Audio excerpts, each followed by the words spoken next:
The bitter mountain wind carried snow through the cracks of the weathered cabin as Eli Mason held his father's hand for the last time. 17 years wasn't enough time with the only parent he'd ever known. The cancer had worked quickly, leaving Eli alone with the small, struggling homestead that had been in their family for generations. "Check the old barn," his father had whispered, his final words barely audible over the howling storm outside.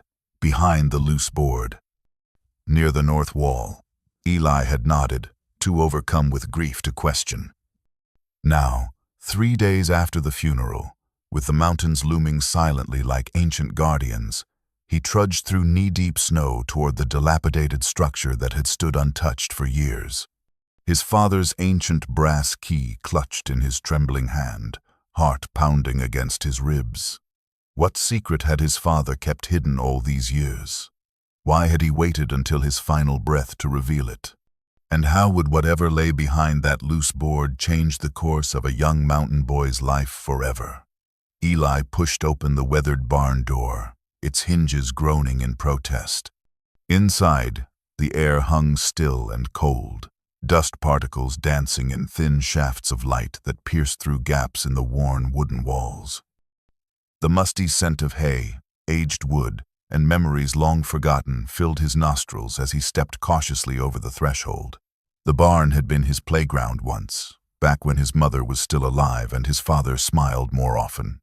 Now it stood as a silent testament to happier days, its emptiness echoing the hollow feeling in Eli's chest.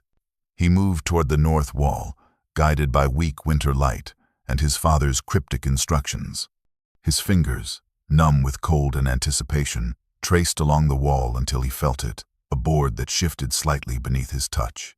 Eli knelt down, brushing away years of accumulated cobwebs. The board moved easily, as if recently disturbed. Behind it lay a small cavity carved into the thick support beam, holding a rectangular metal box with tarnished brass fittings. Eli's breath caught as he carefully extracted it, the weight surprising him. This was what his father had used his final breaths to mention. The key in his pocket suddenly felt heavier, more significant.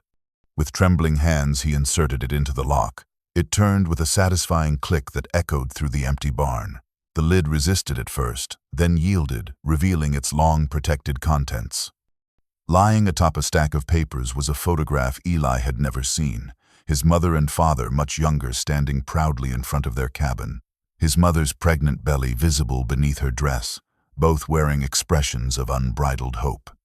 Beneath were more photographs, letters bound with faded blue ribbon, and finally, an official-looking document with a red seal. Eli lifted it carefully, unfolding the thick paper to reveal a property deed. His eyes widened as he read his father's name, followed by a description of boundaries extending far beyond their modest homestead, encompassing a vast tract of pristine mountain land that included the valley to the east and the ridge beyond. According to this document, the Masons owned not just their small, struggling farm, but acres of untouched wilderness. Eli sank to his knees on the dusty barn floor, the document trembling in his hands, his mind racing with questions. Why had his father kept this secret? Why had they lived in near poverty if they owned all this land? And most puzzling of all, why reveal it only now, when he was gone forever and could offer no explanations? Eli gathered the precious contents of the lockbox and hurried back to the cabin through the swirling snow, clutching the metal container against his chest as if it might vanish if held too loosely. Inside the cabin, he stoked the dying embers in the wood stove and added several logs, watching as the flames licked hungrily at the fresh fuel, casting warm, dancing shadows across the worn plank floor. Once warmth began to seep back into the small room, he carefully arranged the contents of the box on the kitchen table, smoothing out each document with reverent hands. The stack of letters, bound with the faded blue ribbon, called to him first. He slipped the ribbon off and unfolded the topmost letter, immediately recognizing his father's steady, practical handwriting. But it was the second letter that made his breath catch. The handwriting was delicate, flowing, and utterly unfamiliar to him. "My dearest James," it began, And Eli realized with a jolt that he was looking at his mother's handwriting for the very first time in his conscious memory. Sarah Mason had died when he was only 4, her face now just a hazy impression, preserved mainly through the few photographs his father kept. Eli began reading through the correspondence chronologically, and a story unfolded before his eyes. His parents, young and in love, working tirelessly to secure not just the small homestead where he'd grown up, but the surrounding land as well. "The valley and the ridge will be for our son," his mother wrote while away visiting family. "Even if we never use it in our lifetime, it will be there for him when the time is right." Another letter from his father. "I've secured the additional acreage. The price nearly emptied our savings. But you're right, Sarah. This land will be Eli's legacy." Through these letters, written during periods when one or the other was away, Eli caught glimpses of the deep love his parents had shared and their dreams for his future. They spoke of the land as an investment, something precious to be protected. "This mountain holds secrets," his mother wrote cryptically, "secrets that others would exploit. But we will be its guardians, and later Eli will understand its true value." As Eli progressed through the letters, the tone began to change. His mother's letters stopped, around the time she must have fallen ill. His father's continued, addressed to her even after she was gone, as if writing to her ghost. These later letters grew darker, speaking of hardships and, increasingly, threats. Hawkins came by again today, read a letter dated just 5 years ago, offered to buy the ridge land. When I refused, his smile didn't reach his eyes, said I should reconsider, that a man alone with a boy to raise could use the money. I don't trust him, Sarah. There's something in the way he looks at our land, like he knows something about it that I don't. The final letter was dated just months before his father's diagnosis. Hawkins no longer bothers with friendly pretenses. Today he told me directly that one way or another, he would have our land. I told him it would never happen as long as I lived. The look he gave me chilled my blood, Sarah. I fear what he might do. I've hidden the deed and all our correspondence in the box your father gave us as a wedding present. If anything happens to me, Eli will need to know the truth. But for now, I think it's safer if he remains ignorant. Forgive me for keeping this burden from our son, but I truly believe it's for his protection." Eli set down the final letter, his mind reeling with revelations. The deed, the letters, the veiled references to the land's true value, and this mysterious Hawkins who had threatened his father. The father who had chosen to live in near poverty rather than sell their expanded property. The father who, even in death, had tried to protect him by revealing the secret only when he no longer had a choice. Eli stared out the window at the snow-covered mountains, seeing them now not just as the backdrop to his life, but as a contested inheritance, possibly valuable enough for men to kill over. The evening deepened around the cabin as Eli continued to pore over the documents, piecing together the puzzle of his inheritance. Outside, the snowfall had subsided, leaving a pristine white blanket across the landscape that glowed silver under the emerging moon. The mountain peaks loomed dark against the night sky, sentinels standing guard over their secrets. Eli had just unfolded a surveyor's map, trying to determine the exact boundaries of the property described in the deed, when a sharp knock at the door startled him. He hastily gathered the papers, shoving them beneath a worn cushion on his father's armchair before crossing to the door. Few visitors came to the isolated Mason homestead, especially in winter, and fewer still after dark. Cautiously, Eli opened the door to find a stranger standing on the porch. A tall man in his 40s, wearing an expensive-looking wool overcoat that seemed absurdly out of place against the rustic backdrop of the mountain. His polished leather shoes were dusted with snow, and a sleek black car idled in the distance where their dirt drive met the seldom-plowed county road. "Eli Mason, I presume?" "I hope I'm not intruding at this difficult time," the man said, his voice smooth as creek ice. He extended a gloved hand. "Richard Blackwell, legal counsel for Mountain Valley Development Corporation. May I come in?" "This weather isn't conducive to doorstep conversations." Eli hesitated, thinking of the hidden documents. but the cold was biting and his father had always taught him mountain hospitality. He stepped aside, allowing Blackwell to enter. The man surveyed the cabin's humble interior with a practiced, neutral expression that couldn't quite disguise the fleeting look of condescension that crossed his features. "I wanted to personally express our condolences for your father's passing," Blackwell said, removing his gloves and declining Eli's awkward offer of coffee with a dismissive wave. James Mason was well respected in these parts, a principled man if somewhat stubborn. Something in the way he pronounced stubborn made Eli's spine stiffen. "Thank you," he replied simply, waiting for the real purpose of this visit to reveal itself. He didn't have to wait long. As you may know, Mountain Valley Development has been acquiring properties throughout this region for a comprehensive development project that will bring jobs and prosperity to the area. Blackwell continued, his tone shifting to something practiced, rehearsed. "Your father repeatedly declined our offers, but given your youth and the obvious challenges of maintaining this property alone, my employer has instructed me to renew our proposal." Blackwell named a sum that momentarily made Eli's breath catch, more money than he had ever imagined possessing, yet still delivered with the casual air of offering pocket change to a beggar. "The property is, of course, virtually worthless in practical terms," the lawyer continued, gesturing vaguely at the walls of the cabin as if they might collapse at any moment. "But Mr. Hawkins believes in fair compensation, even for sentimental considerations." The name struck Eli like a physical blow. Hawkins. The threatening presence from his father's letters, now given form through this polished mouthpiece. "I need time to think," Eli managed, struggling to maintain a neutral expression. "This is all very sudden." Something in Blackwell's demeanor subtly shifted at Eli's hesitation. The practiced smile remained in place, but his eyes hardened, calculating, as if reassessing the young man before him.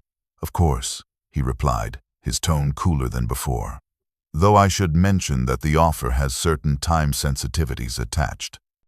Property values in remote locations like this are notoriously volatile." He reached into his coat and produced a business card, placing it deliberately on the rough-hewn table. "I'll be at the Mountain Inn in town for 3 days. After that, I can't guarantee the offer will remain as generous."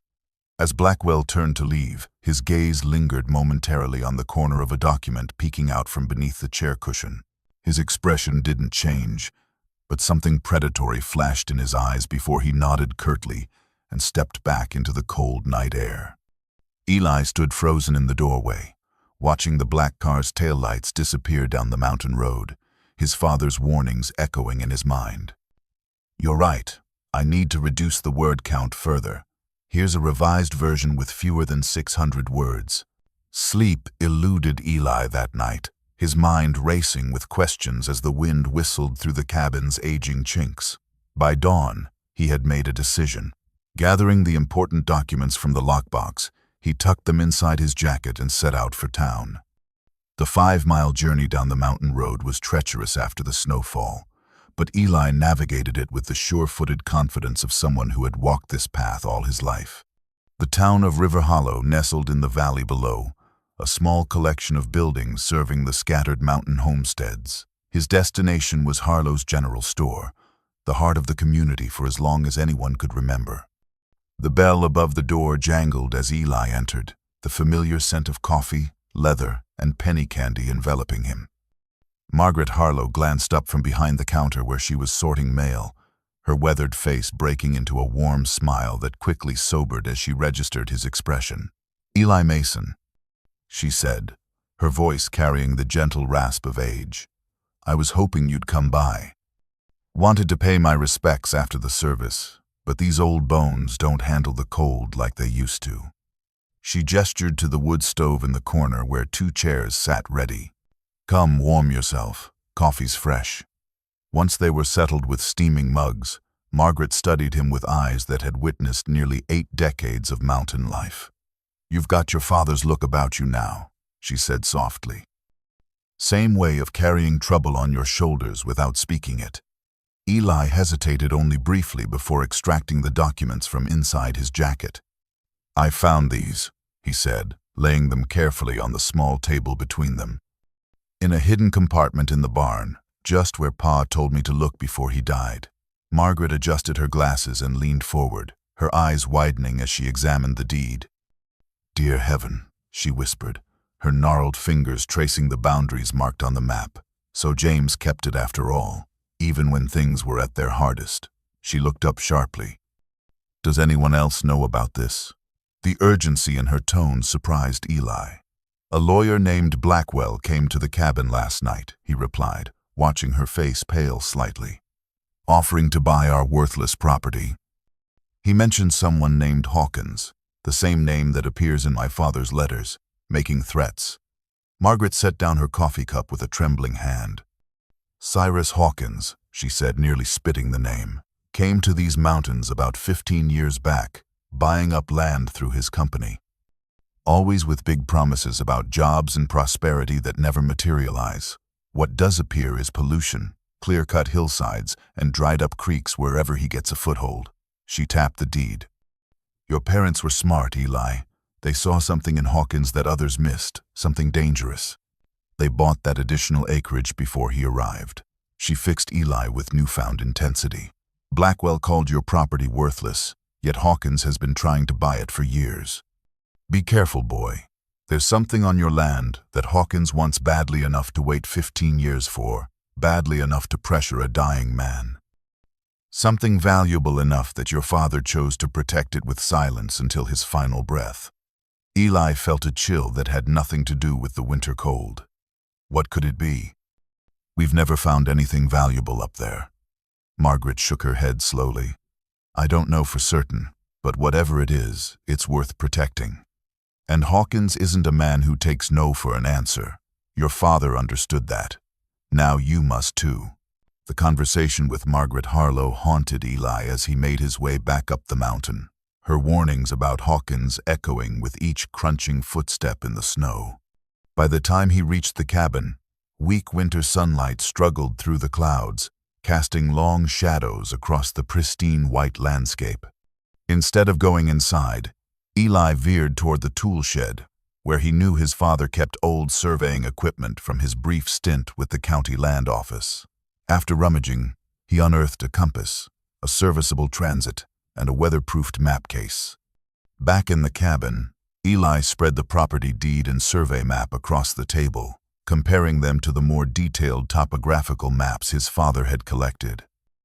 With careful measurements, he marked the boundaries of their true property. What he saw made his heart quicken.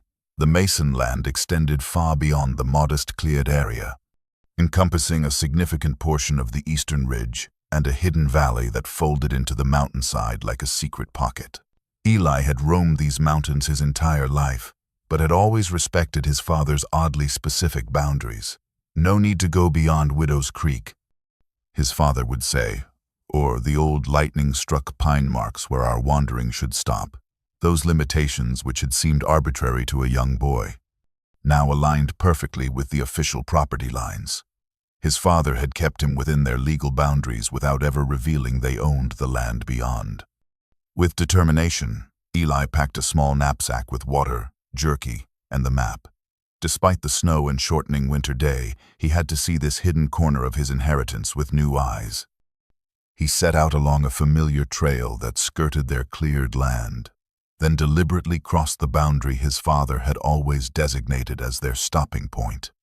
The terrain grew rugged as he followed the property line on his map, the snow deeper where winter sun couldn't penetrate the thick evergreen canopy.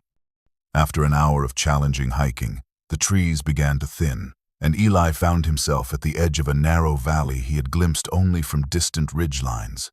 The sight that greeted him stole his breath.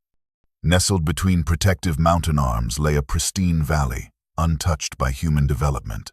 Natural terraces descended to a crystal-clear pool fed by a spring emerging from the mountain face.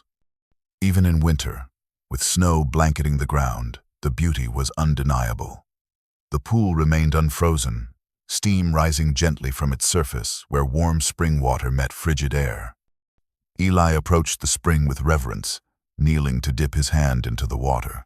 It was surprisingly warm, with a mineral clarity that made rocks at the bottom seem magnified.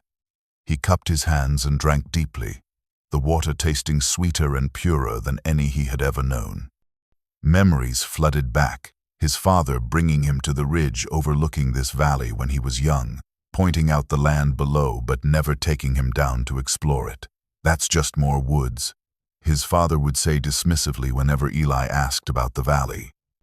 Yet Eli now recalled how his father would sometimes disappear for an entire day, returning tired but satisfied, claiming he had been checking fence lines or hunting, though often with no game to show. His father had been protecting this place all along, keeping its existence unremarkable while secretly guarding it from outside interests. Standing there in the gathering dusk, Eli finally understood what Margaret had meant. This wasn't just land, it was a legacy, a trust, and perhaps the reason Hawkins was so determined to claim the Mason property. The discovery of the spring fundamentally shifted something in Eli. Over the next few days, he found himself drawn back to the hidden valley, spending hours exploring its features, mapping the boundaries of his inheritance with newfound purpose. The property was more extensive than he had initially realized, encompassing not just the valley with its precious spring, but also surrounding ridgelines that formed a natural protective barrier. On the fourth day after his discovery, Eli set out before dawn, a thermos of coffee warming his pack as he hiked through the lingering darkness. He had decided to trace the western boundary of the property, an area he had yet to fully explore. The sun was just beginning to burn through the morning mist when he heard it, the unmistakable sound of human voices carrying through the crisp mountain air. Eli froze, listening intently. The voices were accompanied by electronic beeps of equipment and rhythmic thuds of tools striking frozen ground. Someone was in his valley. Moving with the silent precision his father had taught him during countless hunting trips, Eli crept through the underbrush toward the sounds. As he reached the ridge overlooking the spring, he dropped to a crouch, surveying the scene below with growing anger. 4 men in heavy winter gear moved purposefully around the pool. Their jackets bore the Mountain Valley Development logo, the same that had been on Blackwell's business card. 2 operated sophisticated equipment, taking readings from the spring and surrounding soil, while another collected water samples in labeled containers. The 4th, clearly the leader, marked locations on a tablet and dictated notes into a small recorder. This was no random encounter. It was a coordinated assessment of his property. Anger surged through Eli as he watched these strangers treating his inheritance like a site already under their control. Without thinking, he stood and half slid down the slope toward them. "This is private property," he called out, his voice echoing against the mountain walls. The men started at his sudden appearance, exchanging quick glances before the leader stepped forward with a practiced smile. "Good morning," he said smoothly. "We're conducting routine environmental assessments for the County Water Board. Public service work." The explanation was delivered with confidence, but the man's eyes shifted too quickly, his posture too deliberately casual. "The County Water Board doesn't use private corporate equipment," Eli replied coldly, nodding toward their jackets. "And they definitely don't work on marked private property without permission from the owner." The leader's smile faltered slightly. "And you would be the owner?"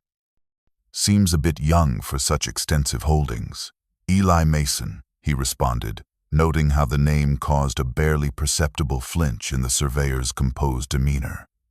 "Son of James Mason, whose land you're currently trespassing on."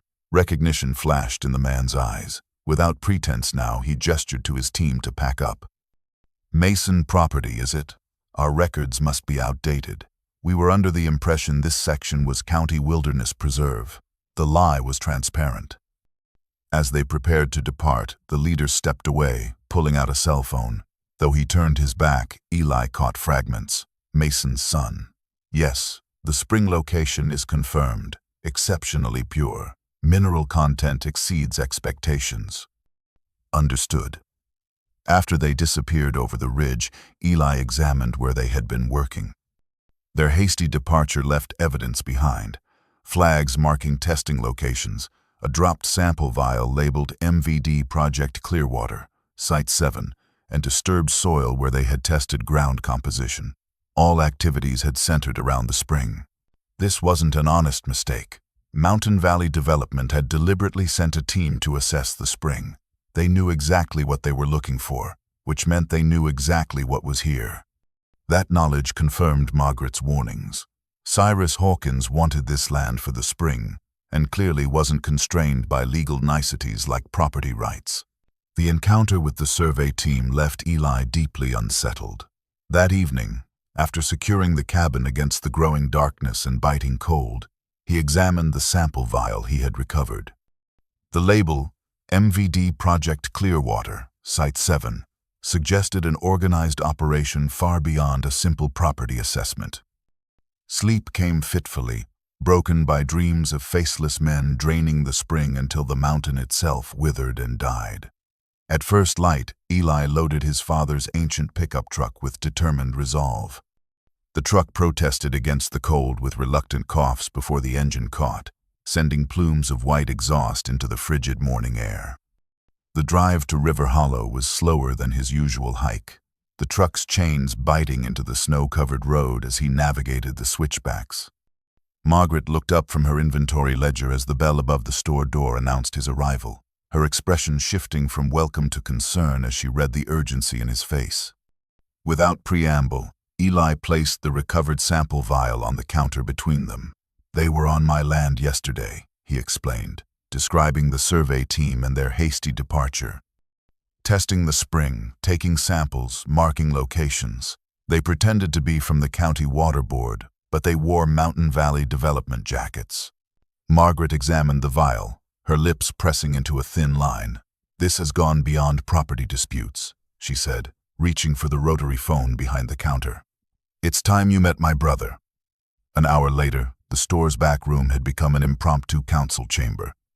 Henry Harlow was Margaret's junior by nearly a decade, but still carried the weight of his 70-plus years in the deep lines around his eyes and slight stoop of his shoulders. Despite this, there was nothing diminished about his mental acuity as he studied the maps of Eli's property and examined the sample vial with professional interest. "I spent 40 years with the EPA before retiring," he explained, "specialized in watershed management and groundwater assessment. Margaret's been telling me about your situation for years, even before your father's passing." He tapped the map where Eli had marked the spring's location. "What you've discovered is extremely significant. That spring isn't just any water source. It sits at the apex of an underground aquifer system that feeds the entire regional watershed. Every creek, river, and well for 50 miles draws from waters that originate in these mountains." Henry reached into his briefcase and extracted a folder of documents. "Your father brought me water samples about 10 years back. The results were remarkable. This water isn't just clean, it's exceptional. Mineral composition perfect for human consumption, completely free of the contaminants that plague most modern water sources, with natural filtration through rare limestone formations. In simple terms, you're sitting on what might be the purest natural spring water source in the eastern United States." Margaret interjected, "Henry, tell him about the other properties Hawkins has acquired." The older man's face darkened. "Mountain Valley Development has systematically purchased land throughout this region, focusing on properties that control water access. Their development projects inevitably contaminate the very resources that made the land valuable. The pattern is always the same: promises of economic revitalization, followed by aggressive resource extraction that leaves the water polluted and unusable." He fixed Eli with a grave expression. "In today's world, clean water isn't just a resource, it's a dwindling commodity, more valuable than gold to the right buyer. Companies like Mountain Valley don't develop land, they acquire control of water rights." Eli's parents hadn't been protecting mere acreage. They had been guarding the lifeblood of the entire region, water so pure it was beyond value in a world where such resources were vanishing. "That's why they lived so simply," he whispered. "They understood what was at stake." Henry nodded solemnly. "Your father knew exactly what he was protecting, and now so does Hawkins." The meeting with Henry and Margaret Harlow extended into the afternoon, their conversation weaving through legal possibilities and potential allies who might help Eli protect his inheritance. By the time he started back up the mountain, Weak winter sunlight was giving way to early dusk, painting the snow-covered landscape in hues of gold and shadow. The revelations about the spring's significance transformed Eli's understanding of his father's quiet, determined life. James Mason had never been a man of many words, but his actions now spoke volumes about his values and the legacy he protected. Night had fully claimed the mountain by the time Eli reached the cabin. After coaxing the wood stove back to life, he returned to the lockbox that had started this journey. In his initial excitement, he had examined its contents hastily. Now, with new purpose, he emptied it entirely onto the kitchen table, carefully inspecting each item. Something peculiar caught his attention. The interior dimensions seemed slightly smaller than the exterior. Running his fingers along the inside, Eli felt a subtle irregularity at the bottom. Pressing firmly on one corner caused the opposite side to lift, revealing a false bottom cleverly concealed within the box. Beneath this hidden compartment lay a small, leather-bound journal, its pages yellowed with age, the binding worn from frequent handling. Eli immediately recognized his father's handwriting, more cramped and urgent than in the letters, filling each page with entries spanning 15 years. The first entry was dated shortly after his mother's death. "Sarah is gone. The mountain seems emptier without her. I'm left with a 10-year-old boy who needs his mother and a responsibility we agreed to share. The land must be protected, not just for Eli's future, but for everyone who depends on the waters that flow from our mountain." The journal chronicled his father's quiet battle to preserve their land. Early entries described Hawkins' arrival, his company's purchasing of neighboring properties, and the changes that followed: streams running cloudy, wildlife disappearing, promises of prosperity yielding only temporary jobs and permanent damage. As Eli read further, the entries grew more concerning. "Hawkins sent representatives again. The offer has doubled. When I declined, the man's cordial demeanor vanished. Said I should consider my son's future, that accidents happen in these mountains." Another entry, years later, found survey markers on the eastern boundary, removed them. Blackwell appeared claiming they were placed by mistake. There are no mistakes with Hawkins. The entries from the past year reflected his father's declining health. Doctor confirmed what I suspected: cancer, advanced, told no one yet. 2 months later, Hawkins came today. Somehow knew about my diagnosis before I'd told anyone outside the doctor's office. Offered to pay for experimental treatments in exchange for the land. Some legacies are worth more than extended life.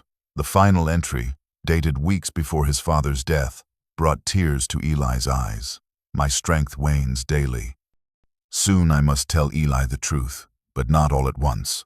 The lockbox in the barn will start him on the path. Forgive me, son, for the burden I place on your young shoulders. Remember that some things once destroyed can never be reclaimed." Eli closed the journal, his father's final words burning in his mind. In choosing to protect the spring, even at the cost of potential treatment, James Mason had made the ultimate sacrifice for something larger than himself. Morning came with a crystalline clarity that only deep mountain winter can bring. The air so crisp it seemed to shatter with each breath, the sunlight refracting brilliantly off snow-covered surfaces.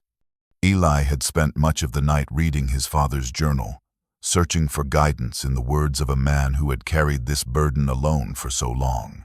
He was splitting firewood, the rhythmic thunk of the axe helping clear his mind, when the familiar black car appeared on the winding drive. The sight sent a cold spike of adrenaline through Eli that had nothing to do with the winter temperature. Richard Blackwell emerged, still incongruous in his tailored overcoat and city shoes, though this time he had added expensive-looking snow boots. His smile was professionally pleasant, betraying nothing of their previous tense encounter.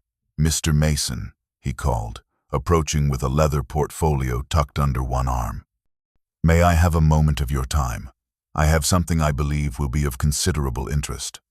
Inside the cabin, Blackwell wasted no time on pleasantries.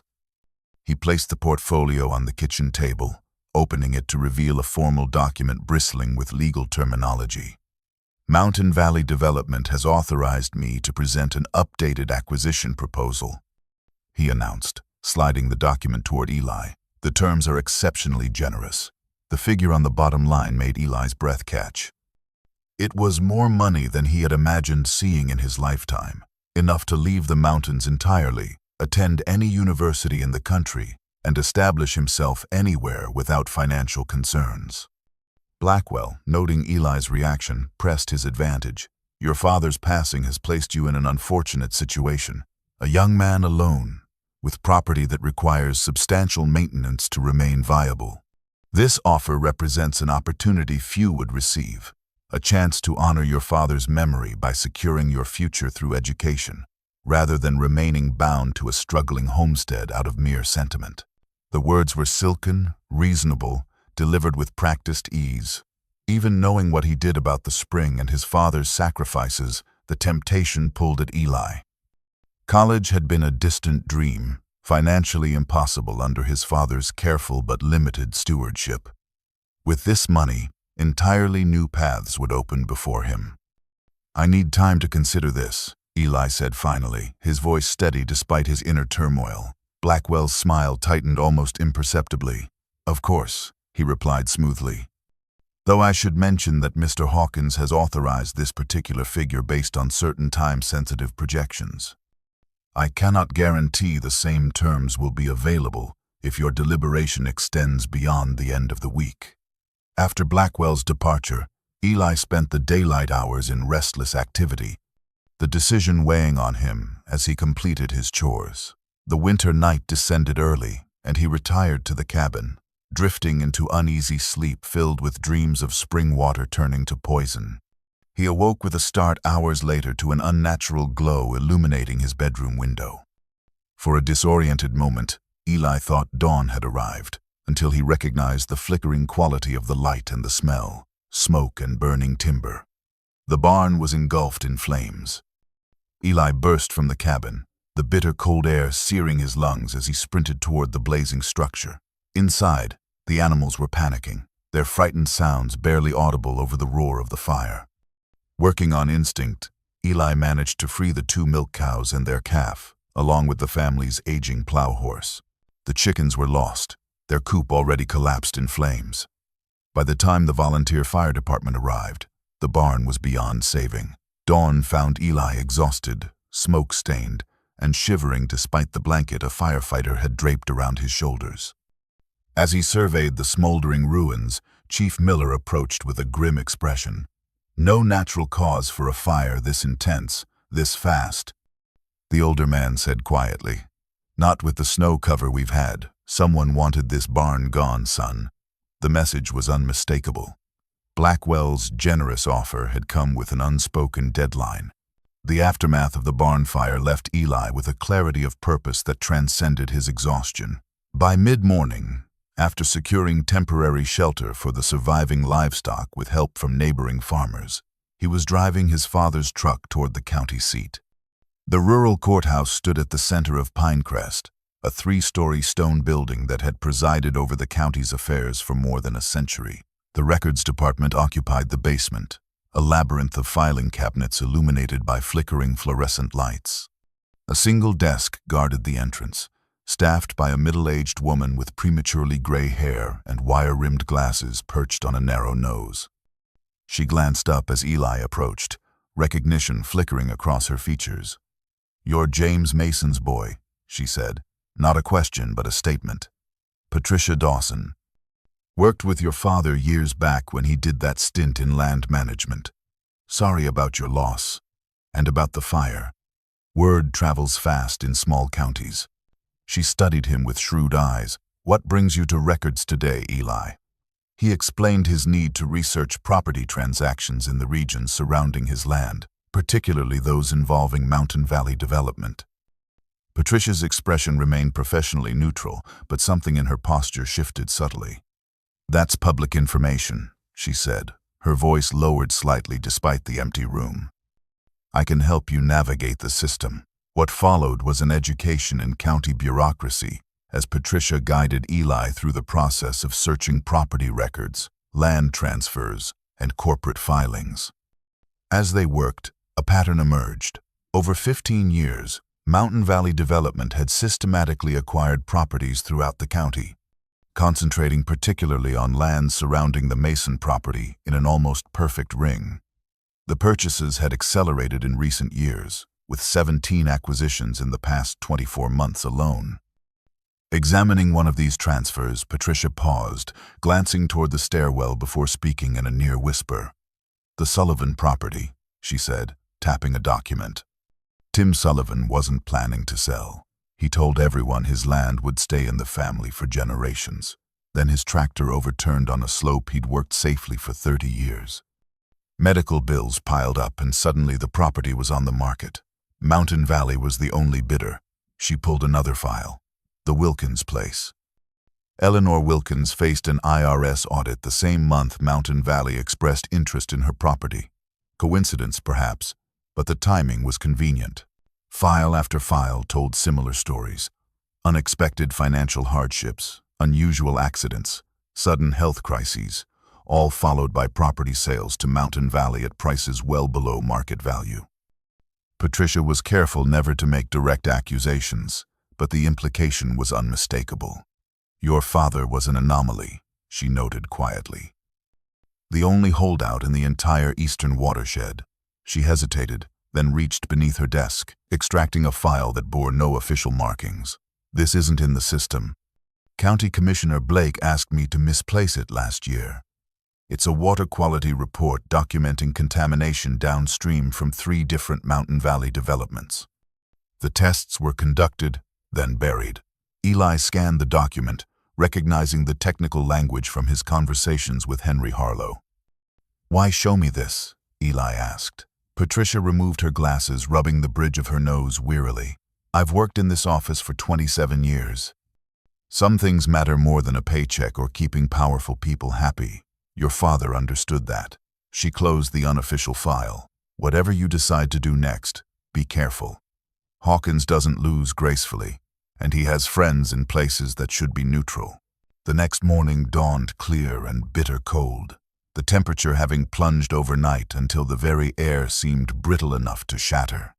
Eli emerged from restless sleep to find ice crystals forming on the inside of cabin windows, despite the wood stove's valiant efforts. The charred skeleton of the barn stood as a stark reminder against pristine snow, its blackened timbers jutting toward the sky like accusing fingers. He was boiling water for coffee when the crunch of tires on frozen gravel announced a visitor. Through the frosted window, Eli recognized the distinctive white SUV of the county sheriff's department. Sheriff Jack Thompson was a fixture in the county, having held his position for nearly 2 decades. A barrel-chested man with a weathered face and deliberate movements of someone accustomed to being obeyed without question, he had always seemed reasonable during Eli's infrequent encounters with him. Now, watching the sheriff approach his door with measured steps and calculating eyes, Eli found himself reassessing those impressions in light of what Patricia Dawson had implied about officials with divided loyalties. Thompson removed his hat as he entered the cabin, revealing salt and pepper hair cropped close to his scalp. "Eli," he greeted with a perfunctory nod. "Terrible business with the barn. Chief Miller sent over his preliminary report this morning. Thought I'd come by personally. See how you're holding up." His tone was professionally concerned, but his gaze moved systematically around the cabin's interior, noting details with practiced efficiency. "I'm managing," Eli replied, offering coffee more out of mountain courtesy than genuine hospitality.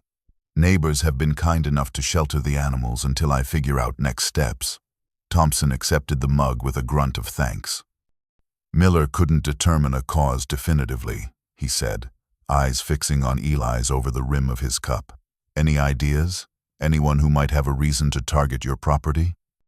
The question seemed straightforward, but something in Thompson's expression suggested he was fishing for specific information rather than offering assistance.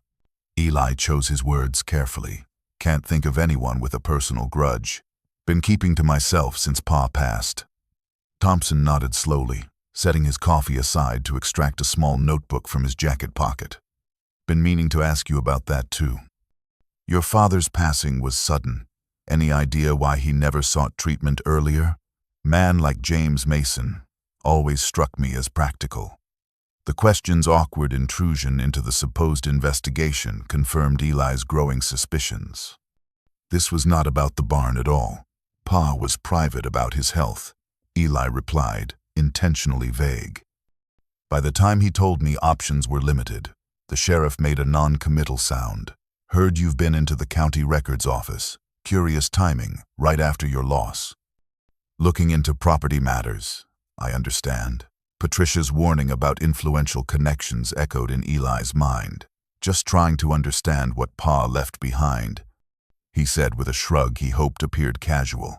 Lot of responsibility to take on suddenly. Thompson's eyes narrowed slightly. Found anything interesting in those old papers? Your father was known to be particular about documentation. The question hovered between them, its true intent transparent despite its innocent framing. Nothing surprising, Eli lied, meeting the sheriff's gaze steadily. Just standard deed information, tax records. Thompson's expression hardened around the edges even as his voice maintained its professionally concerned tone. Well, if you come across anything unusual, you'll let my office know. He retrieved his hat from the table. One more thing. I understand Richard Blackwell paid you a visit recently. Mountain Valley Development has been a significant contributor to the county's economic development. Their interest in acquiring properties like yours could be quite beneficial to the broader community. Something to consider, given your current circumstances. The implied pressure hung in the air between them, clear and unmistakable. As Thompson's vehicle disappeared down the mountain road, Eli leaned against the doorframe, the cold air burning his lungs as he exhaled slowly. The sheriff's visit had confirmed what his father's journal and Patricia's warnings had suggested. Hawkins' influence extended deep into the county's power structure. The sheriff's warning lingered with Eli throughout the day, adding urgency to his realization that he couldn't face Hawkins' machinations alone. As twilight approached, he once again found himself driving toward River Hollow, guided by instinct toward the one place he was certain offered sanctuary, Harlow's General Store. Margaret was closing up when he arrived, but she unlocked the door without hesitation at his knock. One look at his face told her everything. Thompson came by, she surmised, ushering him inside and relocking the door. When Eli confirmed with a nod, she sighed heavily. Feared as much when I heard about the barn. You'll need more than just Henry and me in your corner now, son. She moved to the telephone behind the counter, her gnarled fingers dialing a number from memory. Martha, it's Margaret Harlow. Yes, James Mason's boy is here. Time for that gathering we discussed. 5 similar calls followed, each brief but laden with unspoken understanding. The back room, Margaret instructed, already arranging chairs around the large table.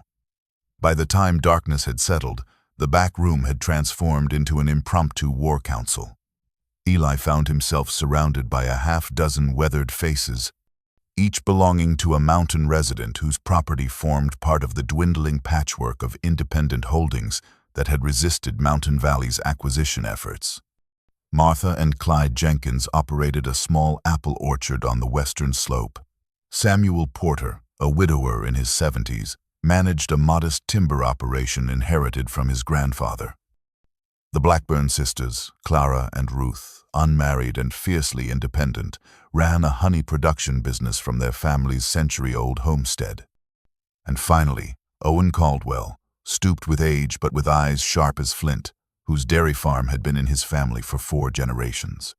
Not many of us left, Owen observed grimly. Started with over 40 independent landholders in this watershed, down to the 7 families in this room now. Martha Jenkins leaned forward. We've all faced Hawkins' tactics in some form. Pressure, threats, convenient accidents. The Porters lost their Eastfield storage barn to a fire 3 summers back, right after refusing Mountain Valley's 3rd offer. Clyde nodded. Tax assessments mysteriously doubled for the Blackburn place the same year they declined to sell. Equipment failures for Owen during critical harvest periods. The pattern was unmistakable, a systematic campaign of pressure targeting those who stood in Hawkins' way. It's more than just land acquisition, Owen interjected, his voice trembling slightly. Show him, Margaret. At her nod, Owen reached into a battered leather satchel and extracted 2 glass jars, water from my North Creek. "This one," he said, holding up a jar of crystal-clear liquid, "collected 15 years ago, before Hawkins bought the Gregory place upstream from me. And this," he continued, raising a second jar containing cloudy water with a yellowish tinge, "taken last week. Same creek, same collection point. The contrast between them was stark and disturbing. My cattle won't drink from it anymore." Clara Blackburn spoke up. "It's not just Owen's water. The honey yield from our hives nearest the Mountain Valley development dropped 60% last season. The bees that forage in that direction often don't return. One by one they shared similar observations: declining wildlife, changes in vegetation, strange odors carried on certain winds. Collectively, they painted a disturbing portrait of environmental degradation radiating from Hawkins's properties. We've been fighting our separate battles," Margaret concluded, "but together we might have a chance. If we pool our knowledge and resources, watch out for each other, document everything, perhaps we can finally expose what's really happening to our mountain." Around the table, heads nodded in solemn agreement. For the first time since discovering the spring, Eli felt something beyond the crushing weight of isolated responsibility. He wasn't alone in this fight anymore. The impromptu alliance formed in Margaret's back room gave Eli new resolve, but also deeper questions. As he pored over his father's journal that night, a previously overlooked detail caught his attention: a reference to LC and meetings in the capital. The entry mentioned building documentation and legal options. The following morning, Eli returned to the lockbox, searching for anything that might explain these cryptic notes. His persistence was rewarded when he discovered a business card tucked into the binding of the journal.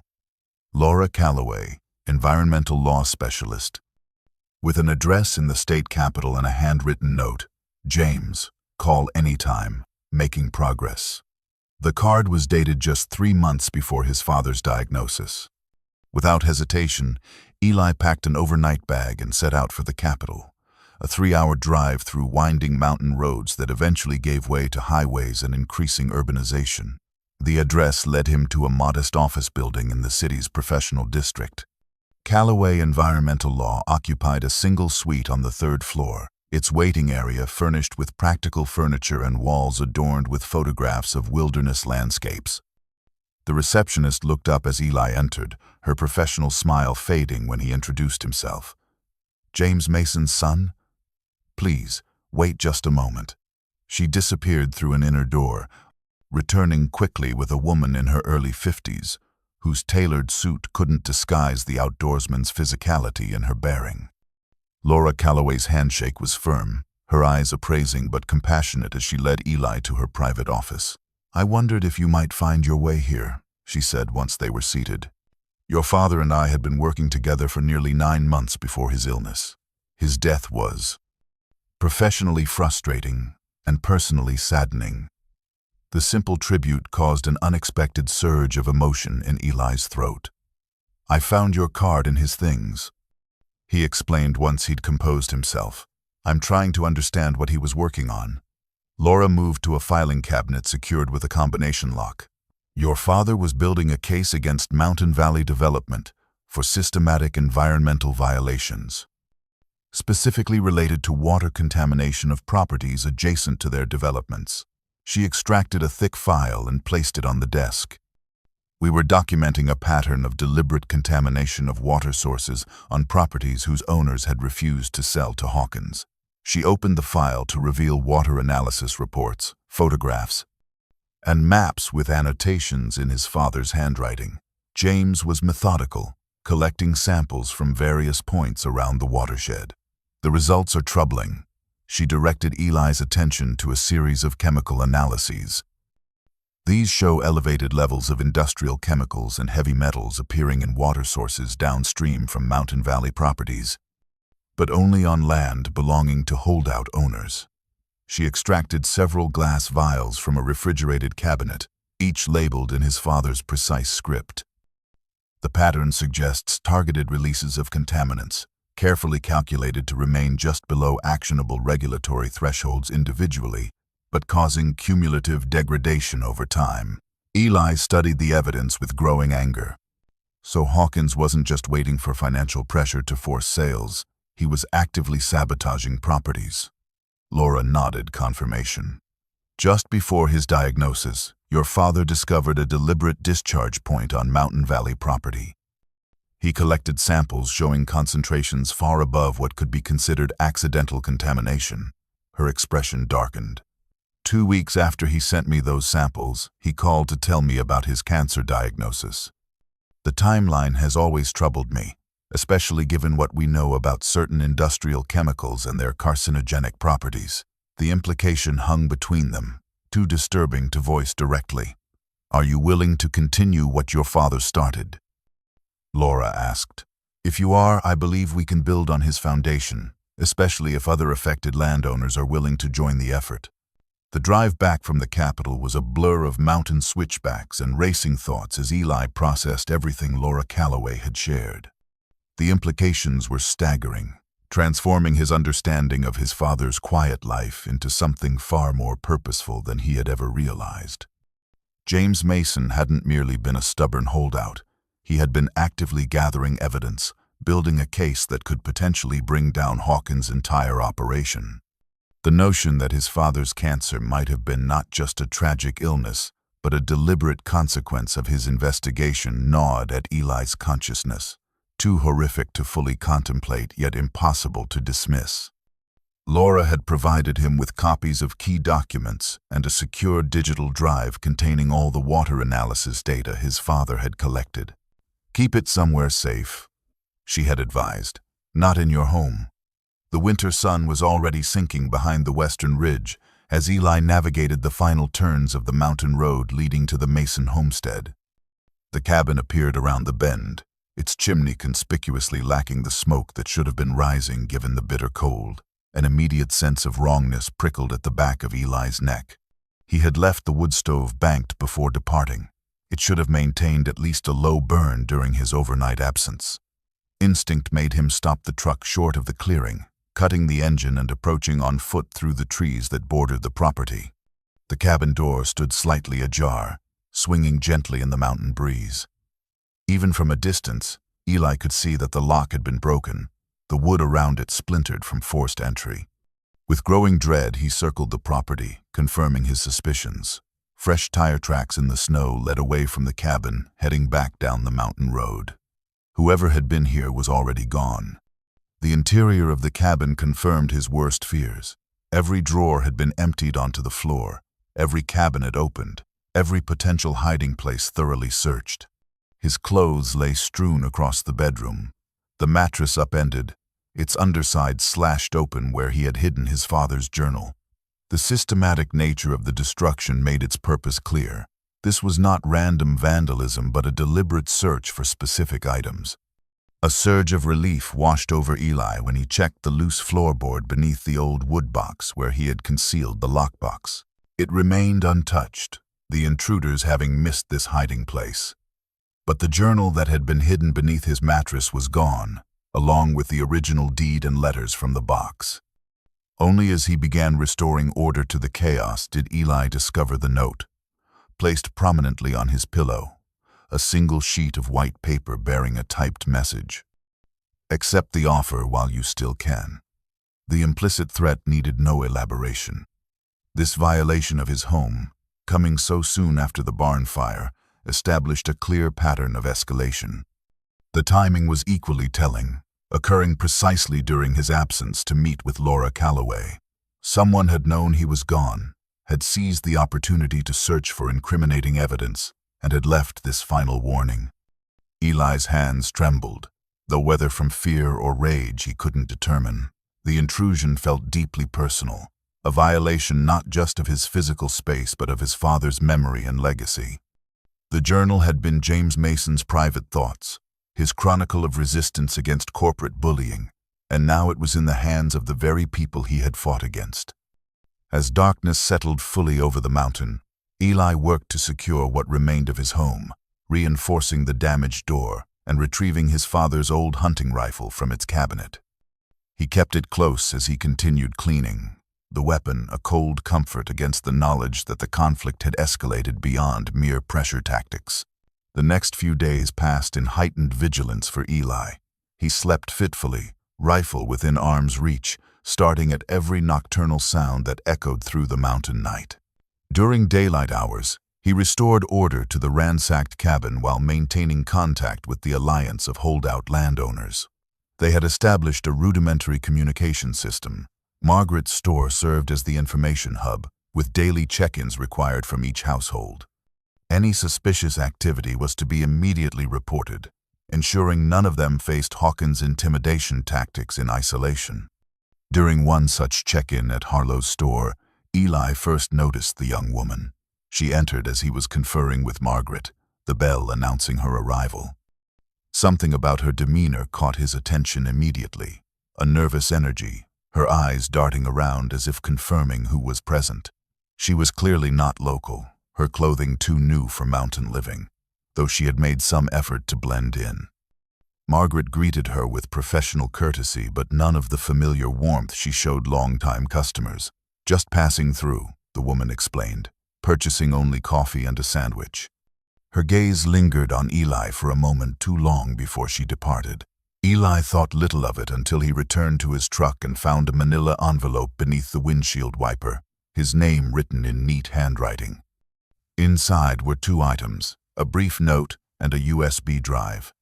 "Mason, I know who you are and what Hawkins wants with your land. Meet me at Sullivan's Creek Bridge tomorrow at noon if you want to know more. Come alone. I'm taking a significant risk." It was signed simply S. After consulting with Henry Harlow, who agreed to position himself within viewing distance as precaution, Eli decided to take the risk. Sullivan's Creek Bridge was a simple wooden structure spanning one of the mountain's waterways, located on public land and visible from the main road. Eli arrived early, positioning himself where he could observe all approaches. At precisely noon, the same woman from the store appeared, walking alone down the dirt road. Sarah Winters. She introduced herself without preamble. "I'm a hydrogeologist with Mountain Valley Development's Environmental Assessment Team. Or I was, until I began to understand what my surveys were being used for. I've spent 2 years believing I was helping identify and protect sensitive water resources. Instead, I've been mapping them for exploitation." She extracted a folder from her backpack. "These are copies of Mountain Valley's internal projections for Project Clearwater. It's a massive water bottling operation, designed to extract and distribute water from your spring to high-end markets nationally and internationally. The spring on your property is uniquely pure, with a mineral profile that makes it exceptionally valuable." The documents detailed Hawkins' plans in clinical corporate language: extraction rates, bottling facility specifications, profit projections reaching hundreds of millions over a 10-year period. Most disturbing were the environmental impact assessments, which acknowledged the likelihood of depleting the aquifer, dismissing these as acceptable externalities given the projected returns. "The contamination of neighboring properties isn't accidental, it's strategic," Sarah explained. "By degrading water quality on surrounding lands, they reduce property values, force sales, and eliminate potential opposition. Once they control the entire watershed, there's no one left to object when the spring is depleted." The USB drive contained more detailed documentation. Internal emails discussing deliberate contamination strategies, altered water quality reports, and geological surveys mapping the entire aquifer system. "Hawkins has invested too much in this project to give up easily," Sarah warned. "But if anyone can stop this, I believe it's you." The information Sarah provided transformed Eli's understanding of the conflict from a property dispute into something far more sinister. Back at the cabin, he spent hours reviewing the documents, each page revealing new dimensions of Hawkins' methodical campaign to control the region's water resources. The projected profits were staggering, explaining the escalating pressure tactics. At such stakes, burning barns and breaking into cabins were trivial investments. Eli was still absorbing the implications when the sound of an approaching vehicle drew his attention. The distinctive white SUV of the sheriff's department appeared around the bend. moving deliberately up the snow-packed drive. This time, there was nothing casual about Sheriff Thompson's arrival. His expression was grim, his normally affable demeanor replaced by something harder as he approached the cabin. Eli met him on the porch, deliberately positioning himself so the sheriff remained outside. The rifle stood just inside the doorway, not visible but within reach if needed. "Afternoon, Sheriff." Eli greeted him, maintaining the pretense of normalcy, though both men recognized the charade for what it was. Thompson didn't bother returning the greeting.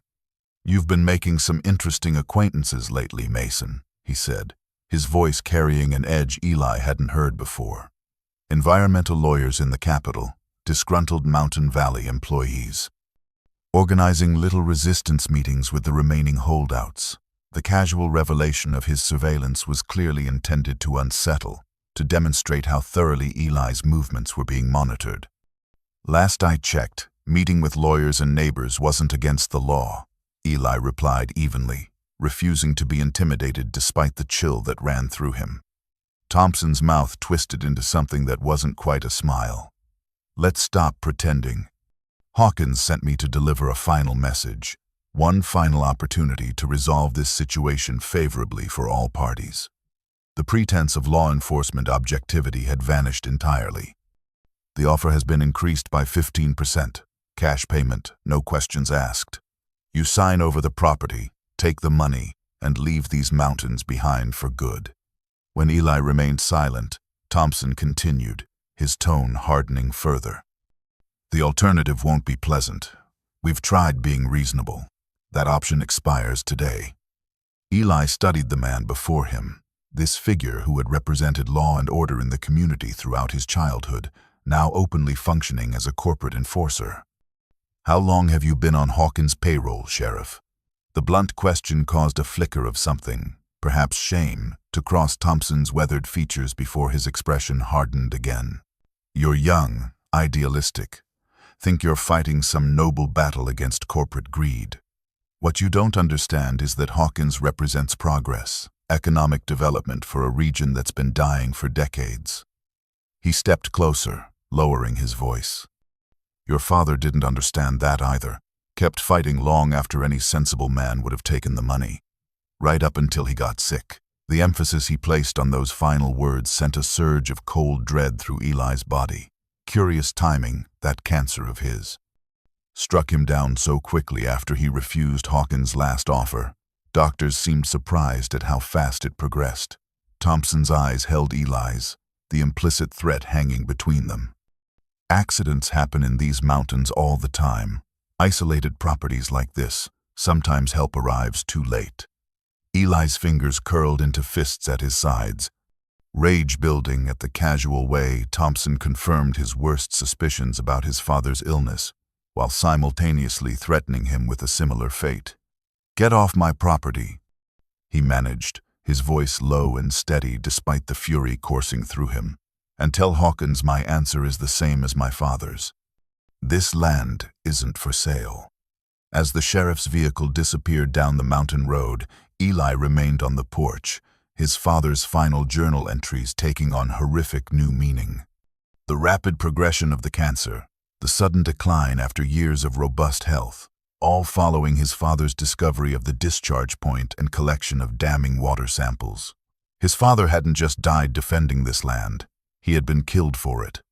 And now the same forces were closing in on Eli, the threat no longer implied but explicitly stated by the very person sworn to uphold the law. The confrontation with Sheriff Thompson catalyzed Eli into action.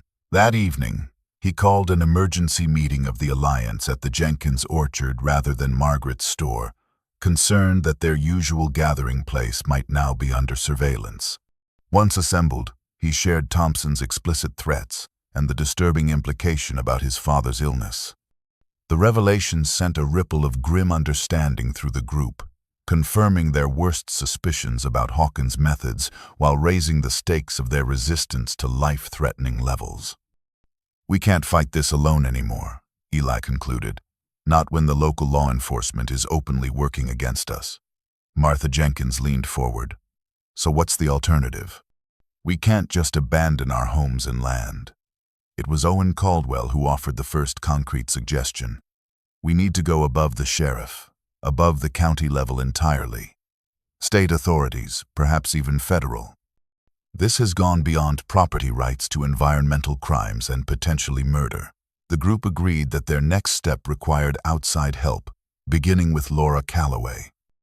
Eli arranged to meet her halfway between the mountain and the Capitol, bringing Sarah Winters and her evidence along. The roadside diner where they convened was deliberately chosen for its public setting, reducing the risk of confrontation or surveillance. Laura arrived with a portfolio of legal documents and a grim determination. Sarah, nervous but resolute, brought additional internal Mountain Valley files she had managed to access before resigning her position. For 3 hours, they assembled their case, connecting Sarah's insider documents with James Mason's water samples and the collective observations of the Alliance members. The picture that emerged was damning, a systematic campaign of environmental contamination designed to force property sales, culminating in a massive water extraction project that would permanently damage the regional ecosystem while generating enormous profits for Hawkins. This is criminal activity on multiple fronts. Laura confirmed, organizing the evidence, environmental violations, coercion, corruption of public officials, and if what Thompson implied about your father is true, potential homicide. The challenge is proving the connections definitively and getting the right authorities involved before Hawkins can cover his tracks. Who can we trust? Eli asked, the question that had haunted him since discovering the extent of Hawkins' influence. Laura considered before answering. I have contacts in the State Environmental Protection Division, career officials beyond Hawkins' likely reach. And I've worked previously with an investigative journalist who specializes in corporate environmental crimes. Their strategy took shape. Laura would approach her contacts at the State Environmental Agency. Meanwhile, Sarah would work with the journalist, providing the insider documentation that proved corporate knowledge and intent. The Alliance members would compile their observations of environmental changes on their properties. This will take time, Laura cautioned. Building a case could require weeks, possibly months. And Hawkins is clearly escalating his pressure tactics against you. This reality led to the most difficult part of their strategy.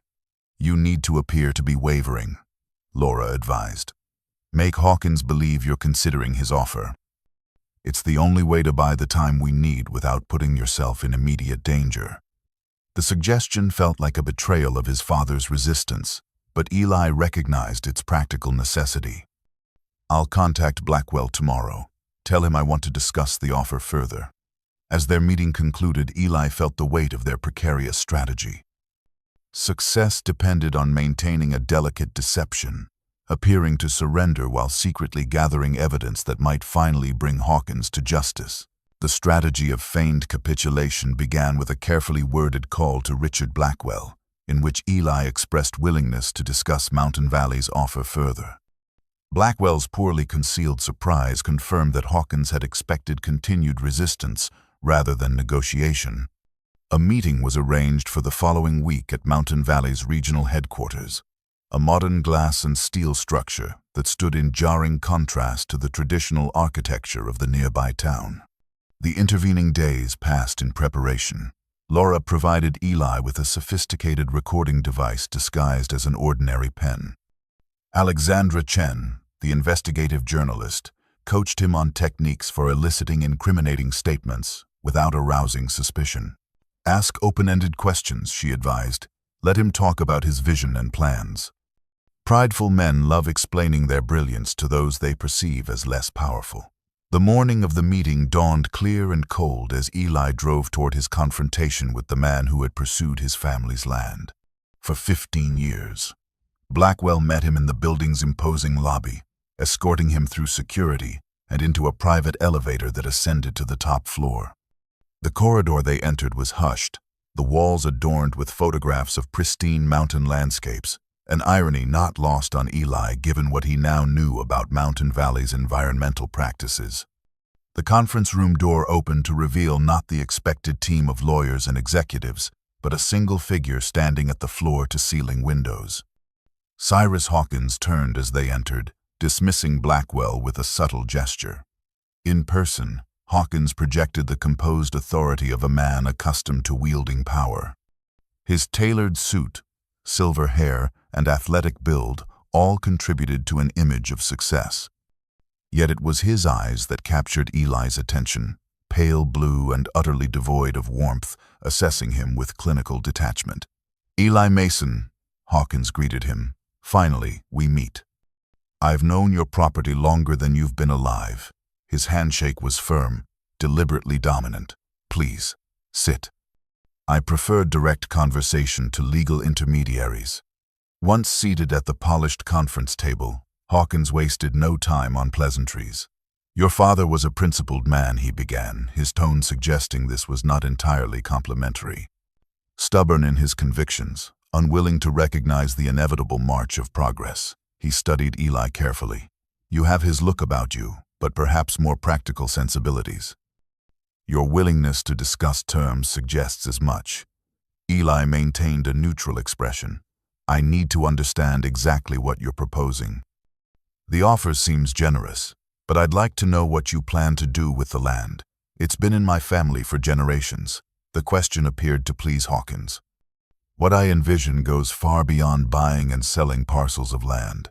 I'm reshaping the future of these mountains, transitioning them to the resource that will define the next century: water."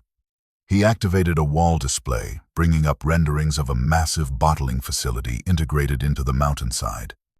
Project Clearwater represents the culmination of 15 years of strategic acquisitions.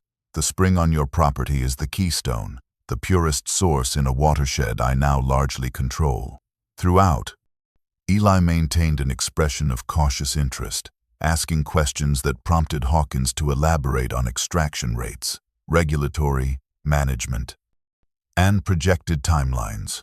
"Rather than simply selling your inheritance," Hawkins concluded, "I'm prepared to offer you participation, a management position within Mountain Valley, equity stake in Project Clearwater, and financial compensation exceeding our original offer." Eli feigned thoughtful consideration, knowing the recording device was capturing every damning word. "I'll need time to consider all the implications." Hawkins nodded, satisfied with what he perceived as growing acceptance. "Take a week, Mr. Mason. Project Clearwater proceeds with or without your participation.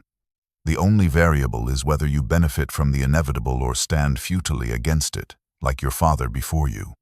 The recording of Hawkins's unguarded admissions proved invaluable to their case.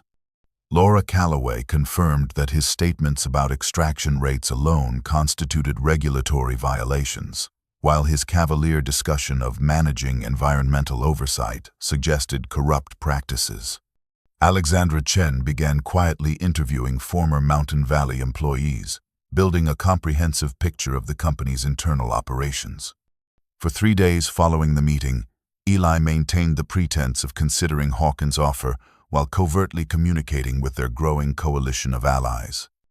On the 4th evening, as dusk settled over the mountain, Eli was splitting firewood behind the cabin when the sound of an approaching vehicle broke the stillness.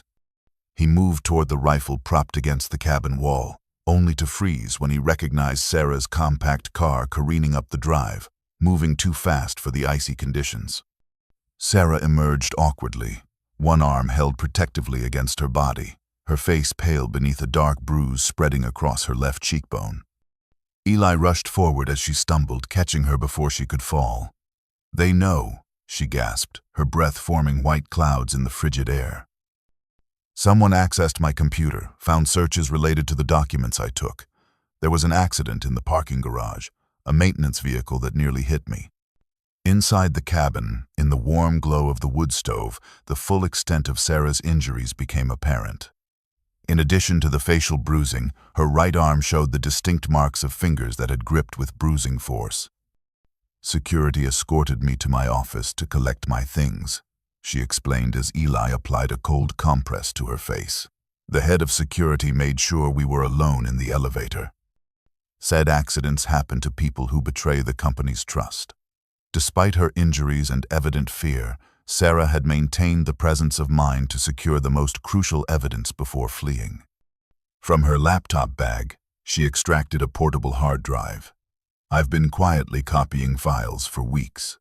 Last night, I found something I wasn't meant to see.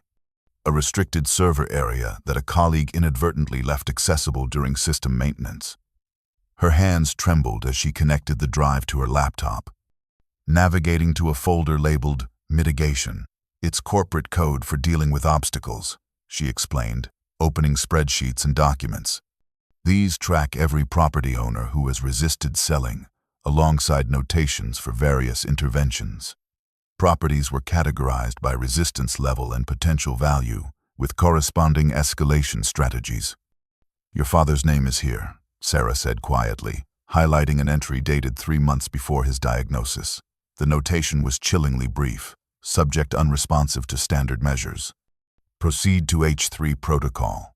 A separate document detailed H3 as controlled exposure to industrial contaminants known to accelerate certain aggressive cancers. "They've been systematically eliminating obstacles," Sarah whispered, her professional composure cracking. "Not just pressuring people to sell, but removing those who won't through methods designed to appear as natural misfortune." Eli stared at the evidence on the screen, the clinical documentation of what amounted to corporate murder. The rage he had suppressed throughout the careful building of their case was interrupted by the distant sound of vehicles approaching. Sarah's expression shifted to alarm. "We need to leave, now. They followed me." Eli moved with urgent precision, gathering only essentials: his father's journal, the lockbox documents, a small go-bag he had prepared following Thompson's threats, and weapons he might need to defend themselves. Sarah transferred the critical files to a secure cloud server, then wiped her computer of sensitive data. The approaching vehicles were still some distance away, their headlights visible through the trees as they navigated the winding road toward the isolated cabin. The back trail, Eli decided, leading Sarah toward the door. It connects to the old logging road after about a mile. As they stepped onto the porch, a new sound froze them in place: the distinctive whump-whump of helicopter rotors approaching rapidly from the west. Searchlights suddenly illuminated the clearing, powerful beams cutting through darkness and eliminating any hope of unseen escape. Simultaneously, the lead vehicle crested the final rise, 3 more following in quick succession, disgorging men whose silhouettes suggested both security uniforms and weapons. "Back inside," Eli ordered, pulling Sarah with him and securing the door. "They're not taking us without a fight." The cabin's sturdy construction provided temporary security as Eli assessed their situation.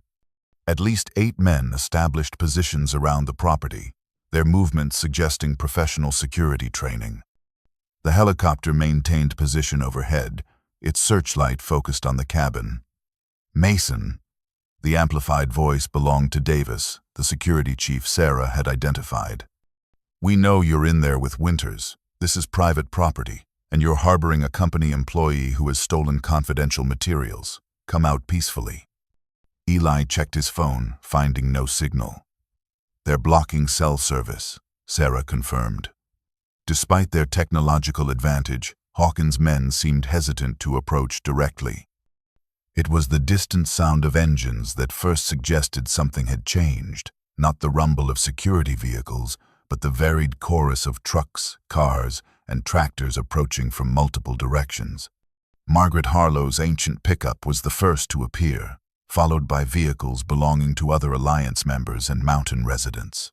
They parked haphazardly across the access road, forming an impromptu blockade. "What the hell?" Davis's voice betrayed his confusion as more than 24 mountain residents emerged from their vehicles, many carrying hunting rifles and shotguns. Margaret's diminutive figure appeared at the forefront, her voice carrying across the clearing. "This is Mason land, protected by mountain law and tradition. These corporate thugs have no authority here." The standoff might have erupted into violence, had it not been for the arrival of yet another set of vehicles. Alexandra Chen stepped from the lead car, accompanied by a camera operator, the logo of the Capital Tribune visible on their jackets. More journalists followed, their lights adding to the illumination as they documented the confrontation. "This appears to be armed men surrounding a private citizen's home on his own property," Alexandra called. My team will be broadcasting live within 3 minutes. Whatever instructions Hawkins had given, they likely hadn't included becoming the subject of live news coverage. After a tense moment, Davis lowered his megaphone. "We'll be watching, Mason. This isn't over." With professional discipline, his team withdrew to their vehicles. The helicopter lingered a moment before banking away. Only when the last vehicle had disappeared did Eli exhale fully, stepping onto the porch to meet the coalition that had materialized in his defense.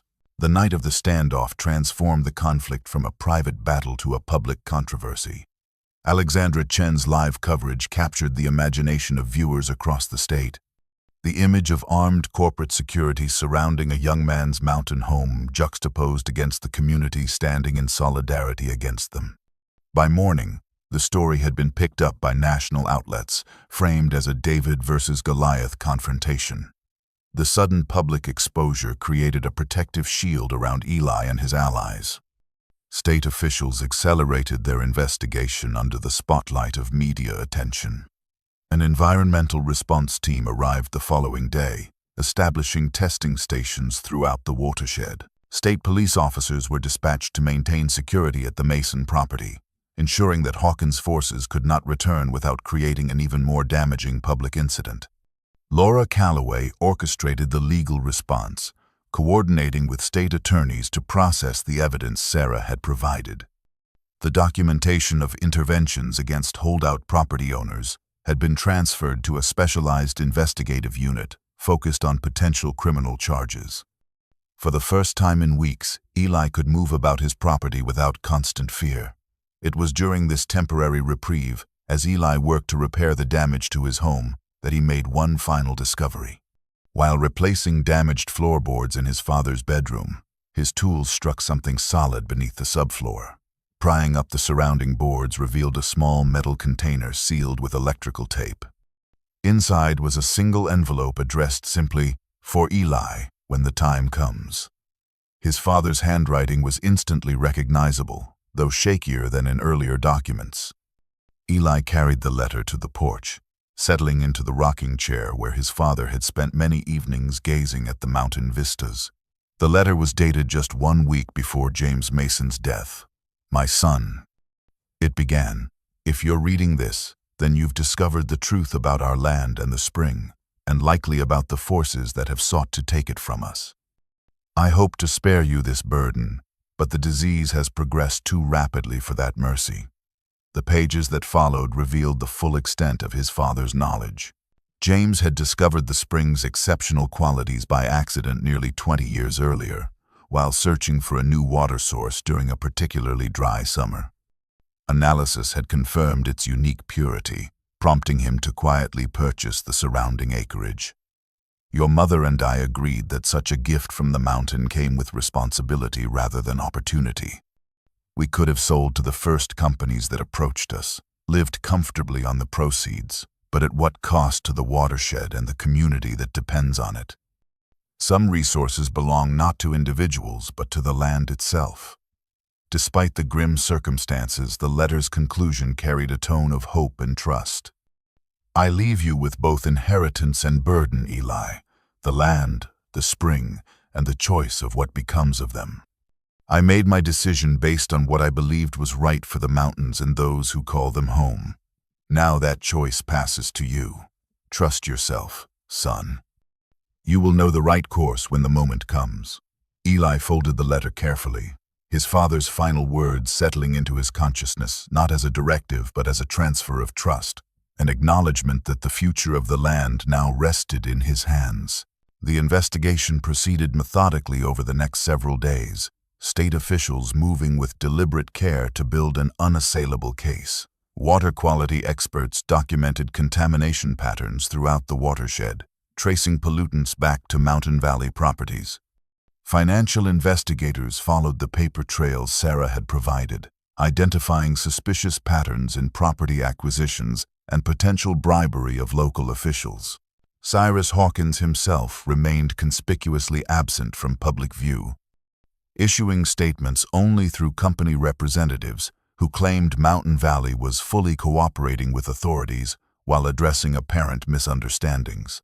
The measured pace of official action created an clients of fest. Opportunity for Hawkins to make one final attempt to salvage his plans. The first indication came early Tuesday morning when Martha Jenkins called the Alliance's emergency number. "Our irrigation pond is nearly dry," she reported. "The creek feeding it has slowed to a trickle overnight." Similar reports quickly followed from other Alliance members. Diminished well levels, reduced stream flow, livestock water sources running unexpectedly low.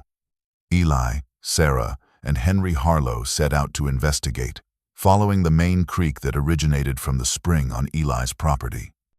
As they crossed onto what had once been Sullivan land, the cause became apparent. A hastily constructed but substantial earthen dam had been erected across the streambed, reinforced with concrete barriers.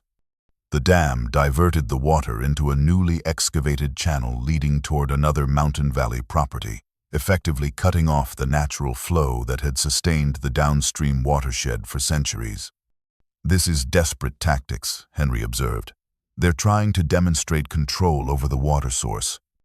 Force a crisis that might compel a quicker resolution on their terms rather than waiting for the investigation to conclude." Sarah nodded in agreement. Classic Hawkins strategy. Create an immediate problem that overshadows the longer-term legal issues. Eli's response was immediate and strategic. First, he contacted Laura Calloway, who dispatched an emergency petition to the state environmental authorities demanding immediate action.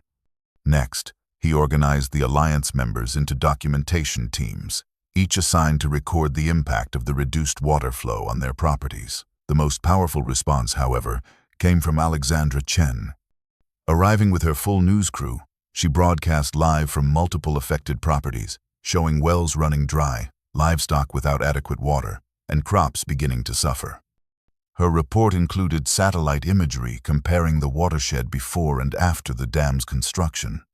"What we're witnessing," she explained to her viewers, "is a corporation attempting to hold an entire mountain community's water supply hostage." The community mobilized with remarkable efficiency. Owen Caldwell's water truck made continuous rounds between properties, providing emergency supplies to those most immediately affected. The Blackburn sisters opened their deep well to neighbors whose shallower wells had been compromised. By nightfall, the Alliance had compiled a comprehensive record of the dam's construction and its effects. Reduced flow measurements, contamination from the hasty construction, impact on livestock and residential water supplies. What Hawkins had intended as a power play instead became the most visible example of Mountain Valley's disregard for both environmental regulations and community welfare. The illegal damming of the stream proved to be the catalyst that accelerated the state's response from measured investigation to decisive action.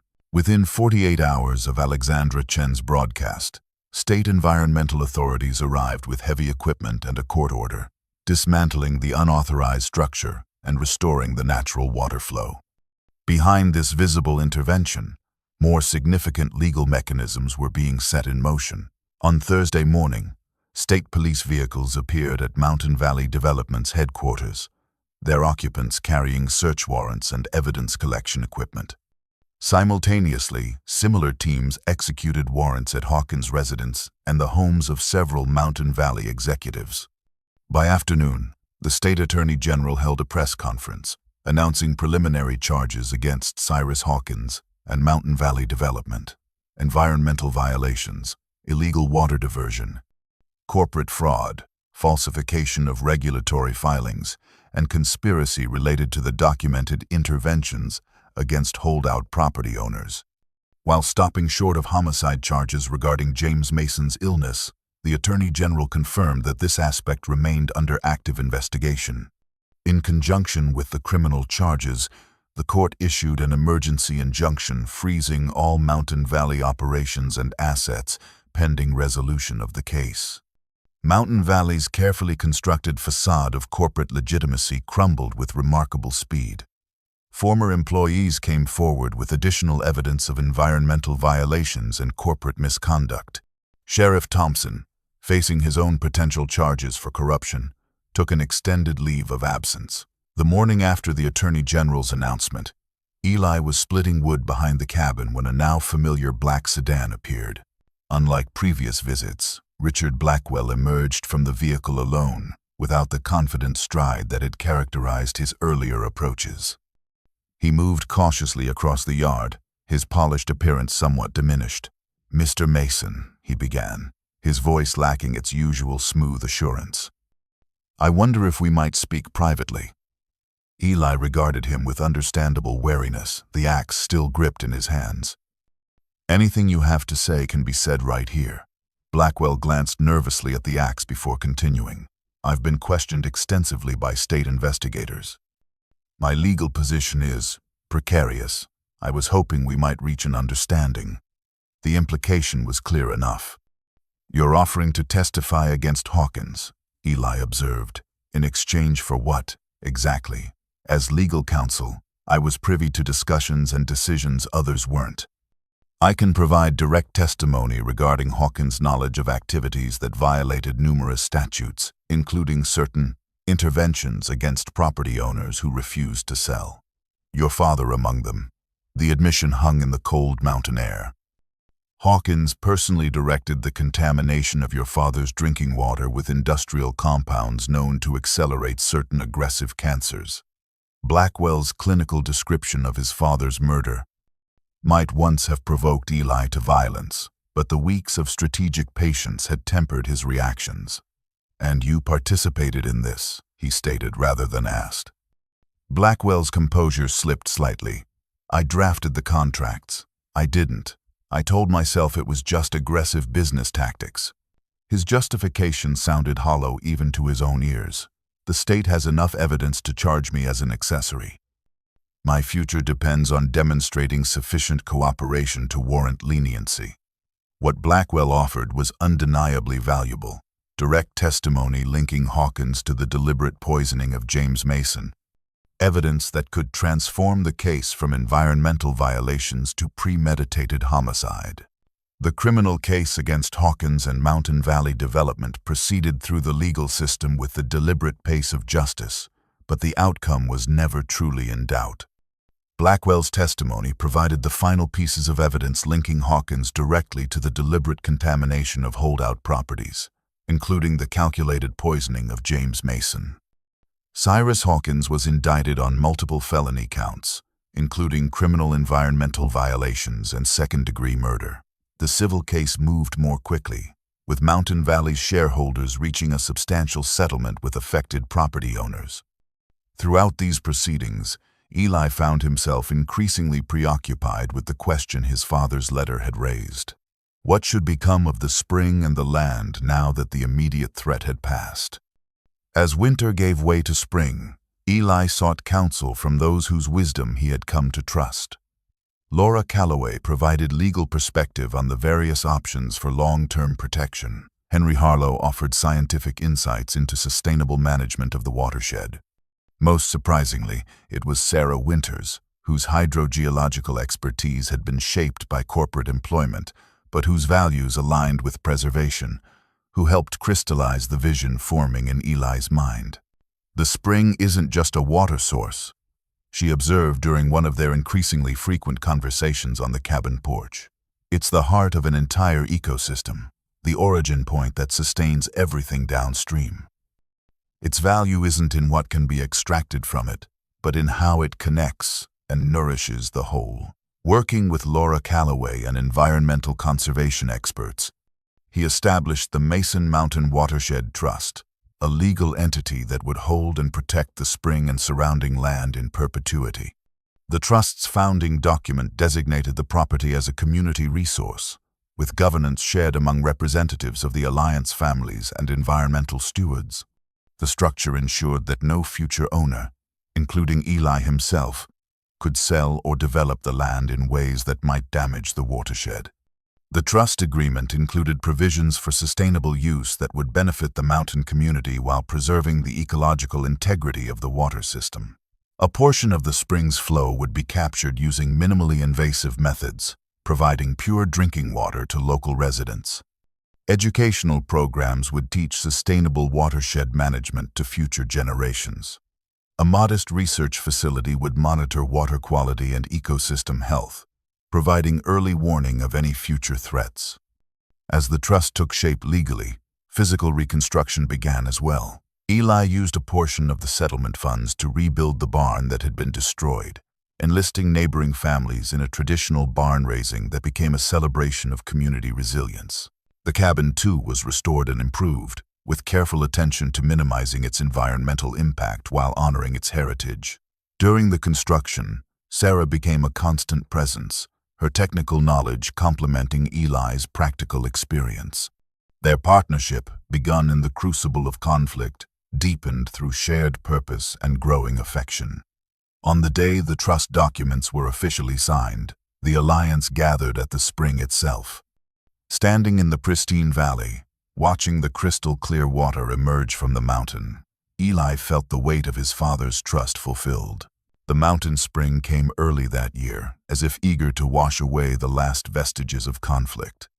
Snow retreated up the slopes in stages, revealing first the valley floor, then the gentle foothills, until only the highest peaks retained their white caps against the deepening blue sky.